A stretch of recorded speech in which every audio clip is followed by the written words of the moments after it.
Well, children learn through play. Researchers at Virginia Tech are using an intensive type of play-based therapy to help children with neuromotor challenges. The Fox Medical Team's Beth Galvin explains how it works and how it's made a difference for two Pennsylvania sisters. Emily Burkhart's girls, Anna and Bella, have the same smile and the same eyes.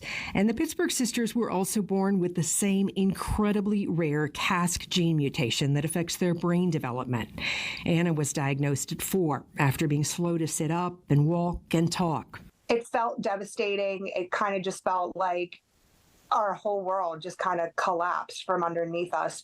Because at the time, there were only about 20 kids worldwide with this type of mutation, and Anna's prognosis was bleak.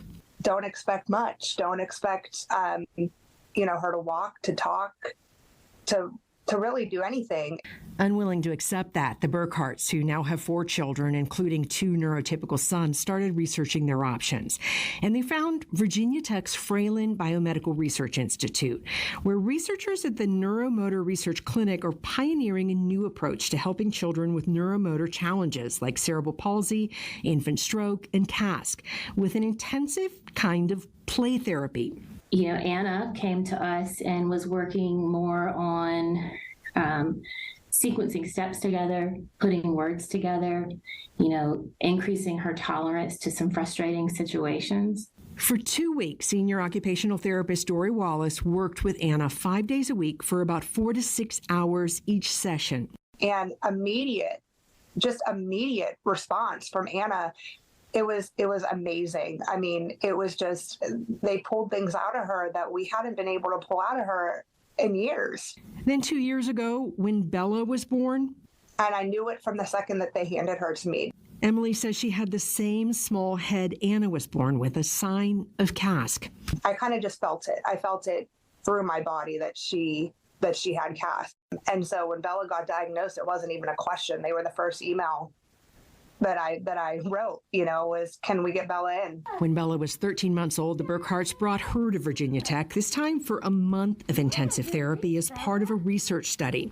Bella is much more affected than Anna. Anna is very high functioning with CASK, where Bella has a lot more issues, a lot more hospitalizations, a lot more medical needs. 5 days a week for 3 to 6 hours, Wallace worked with Bella using the Acquire protocol, which taps into the brain's plasticity or ability to change in response to intensive training like this.